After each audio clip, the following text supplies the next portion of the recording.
ರಾಷ್ಟ್ರಪತಿ ದ್ರೌಪದಿ ಮುರ್ಮು ಅವರು ಕಳೆದ ರಾತ್ರಿ ಭಾರತ ಪ್ರವಾಸದಲ್ಲಿರುವ ಸೆಷಲ್ಸ್ ಅಧ್ಯಕ್ಷ ಪ್ಯಾಟ್ರಿಕ್ ಹರ್ಮನಿ ಅವರನ್ನು ಗೌರವಾರ್ಥ ಔತಣಕೂಟ ಆಯೋಜಿಸಿದ್ದರು. ಅವರನ್ನು ಸ್ವಾಗತಿಸಿದ ರಾಷ್ಟ್ರಪತಿ ದ್ರೌಪದಿ ಮುರ್ಮು ಭಾರತ ಮತ್ತು ಸೆಷಲ್ಸ್ ನಡುವಿನ ಸಂಬಂಧ ಪರಸ್ಪರ ವಿಶ್ವಾಸ ಮತ್ತು ಗೌರವವನ್ನು ಆಧರಿಸಿದೆ. ಎರಡೂ ದೇಶಗಳು ಪ್ರಜಾಪ್ರಭುತ್ವ ಮತ್ತು ಬಹುತ್ವದಲ್ಲಿ ನಂಬಿಕೆಯನ್ನು ಹೊಂದಿವೆ. ಉಭಯ ದೇಶಗಳ ನಡುವೆ ಆಳವಾದ ಸಾಂಸ್ಕೃತಿಕ ಸಂಬಂಧಗಳಿವೆ ಎಂದರು. ಅಲ್ಲದೆ ಸೆಷಲ್ಸ್ ಇದೀಗ 50ನೇ ಸ್ವಾತಂತ್ರ್ಯೋತ್ಸವವನ್ನು ಆಚರಿಸುತ್ತಿದೆ. ಇದೇ ವೇಳೆ ಭಾರತ ಮತ್ತು ಸೆಷಲ್ಸ್ ನಡುವಿನ ರಾಜತಾಂತ್ರಿಕ ಸಂಬಂಧಗಳು 50 ವರ್ಷಗಳನ್ನು ಪೂರ್ಣಗೊಳಿಸಿವೆ. ಭಾರತದ ಮಹಾಸಾಗರ ದೂರದೃಷ್ಟಿಯಲ್ಲಿ ಸೆಷಲ್ಸ್ಗೆ ಅತ್ಯಂತ ಪ್ರಮುಖ ಸ್ಥಾನವಿದೆ ಎಂದು ಹೇಳಿದರು. ಸೆಷಲ್ಸ್ನ ಅಭಿವೃದ್ಧಿ ಹಾಗೂ ಭದ್ರತಾ ಅಗತ್ಯತೆಗಳನ್ನು ಪೂರೈಸಲು ಭಾರತ ಸದಾ ಸಿದ್ಧವಿದೆ ಎಂದು ರಾಷ್ಟ್ರಪತಿಯವರು ಹೇಳಿದರು.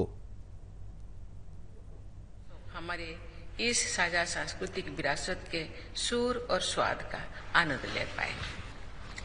भारत सेशल्स के साथ अपनी साझेदारी को अत्यधिक महत्व देता है.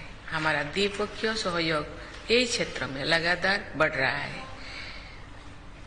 जिसमें डेवलपमेंट पार्टनरशिप, स्वास्थ्य, शिक्षा, रिन्यूएबल एनर्जी, कैपेसिटी बिल्डिंग तथा मैरीटाइम सिक्योरिटी जैसे विविध क्षेत्र शामिल हैं.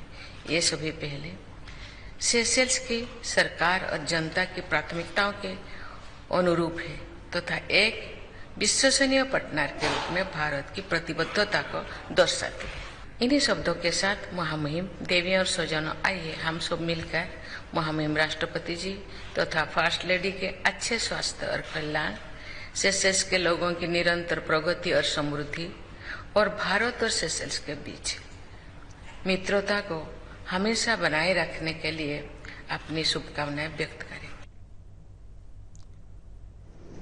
ಉಭಯ ನಾಯಕರು ದ್ವಿಪಕ್ಷೀಯ ಸಹಕಾರ ಸಂಬಂಧ ಬಲವರ್ಧನೆ ಕುರಿತಂತೆ ಹಲವು ಮಾರ್ಗೋಪಾಯಗಳ ಬಗ್ಗೆ ಚರ್ಚಿಸಿದರು.